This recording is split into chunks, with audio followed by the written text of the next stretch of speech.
Hello. Today I'd like to talk about the plant known as Blue Lotus.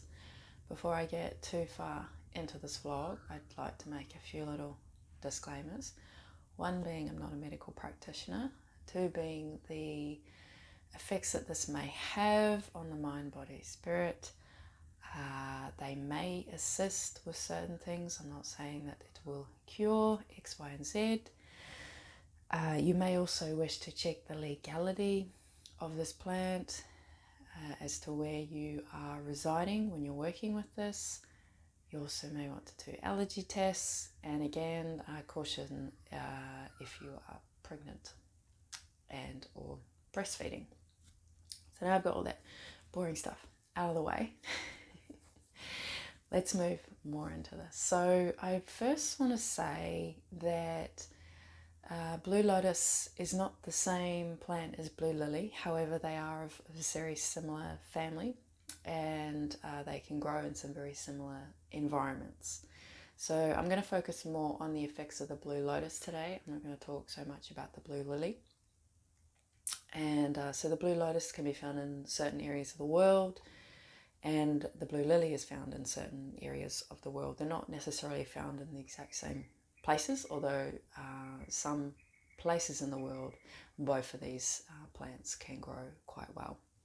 So they are what I call a flower, and they grow generally in very wet places. So it could be like ponds and lakes. They grow in water, so the stem and the roots are usually within the water, and then the flower will grow on the outside above the water. So they're very beautiful flowers to look at, as a flower would usually be. When it's not sunny, when it's nighttime, when it's dark, it will be closed, and then when the sun is out and it's bright, usually it's flowering, and you can see its pretty little leaves inside. Now, when I have spoken with some of the mob here, living in the land of Amaru, otherwise known as Australia by some, by many, should I say, these days, and they have talked about and shared before how some of the ancient Egyptians, when they used to visit these lands, would take the blue lilies from this land back to Egypt, and they would work with the blue lily and the blue lotus back in Egypt. So whether the blue lotus originates from Egypt or it had been growing there before they came here and started importing, exporting, should I say, trading the flower back to Egypt, and whether it originates from here and not from there in those lands, who knows? I'm not going to go too much further into that, but I really felt like it was important to share something like that today. Again, I recommend, if you want to know about the ancestors and the people that lived in the lands of wherever you are in this moment in time, and if they worked with Blue Lotus, then you may wish to speak to the elders about how they would work with the plants and the stories that they may have to share with the Blue Lotus, about the Blue Lotus. So you can find this plant in a number of different forms. You can obtain it fresh, obviously, if it's local to where you are. My favorite form to work with it is dried in a leaf-like form like this, and I'll make a tea out of it. Some people would smoke these dried leaves as well, whether as an actual, like a cigarette in the mouth, or they'd use it in ceremony. You can also find it made in tincture. Not a paid promotion, but this is a tincture that I've got here, a really good brand. You probably won't be able to read it because the camera is facing me, therefore the font is backwards, if I should put it that way. Anyway, very good quality tinctures. This brand called Inky, high quality spirogenics, apothecary, alchemical magic. So yes, they have a Blue Lotus one, and you can also find it in powder, You can also find it in a resin, and you can also probably get it in a massage oil. Now again, from what you may have been able to gather, those different forms, not all of them will be consumed through the mouth. They could be consumed, well, engaged with in other ways than just using the mouth. Often in places like Egypt, or should I say in ancient Egypt, they would work with this plant with the primary focus of initiation ceremonies, and often to do with this area of the body, as we may call it, the heart, this sort of space.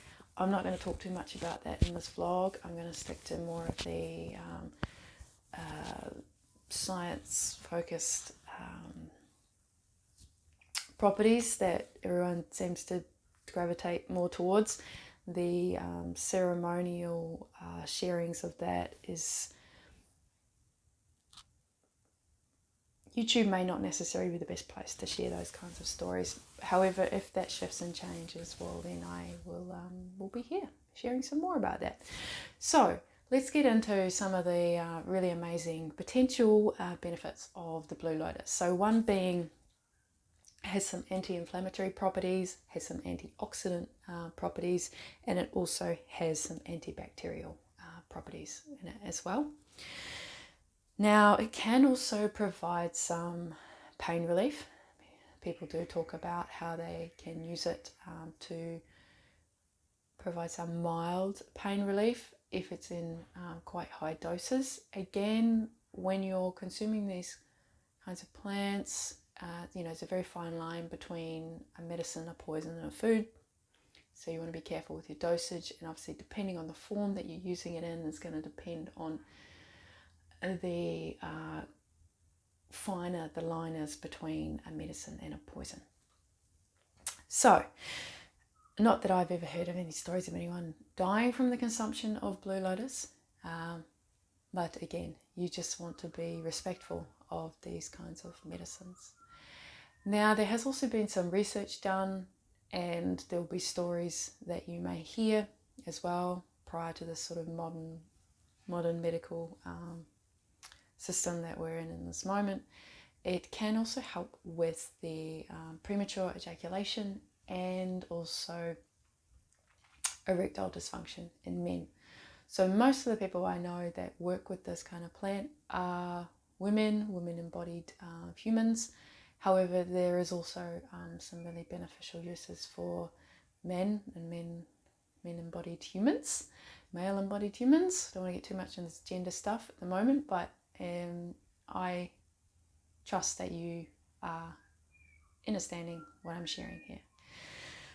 Now, it also can be really good for neurological growth, so in the brain as well, so neurological pathways are really healthy for that.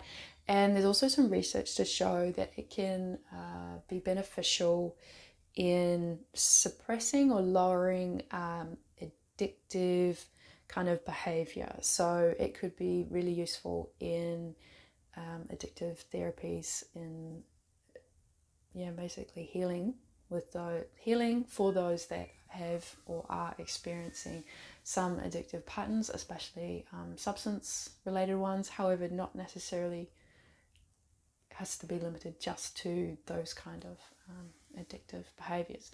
So I'm very curious to see whether there's some more research and some more use of the plant done in that space. For me, that's a really particular area of interest. And it can also provide some relaxation. Some people talk about some feelings of euphoria with the use of this plant. And it's probably a good moment in this vlog to mention that this can also have some mild psychedelic effects on the human. Often people will share that when they have the Blue Lotus and then they are sitting in meditation or very much in a space of stillness with the eyes closed, they may experience some closed eye visuals. So yes, you could use it as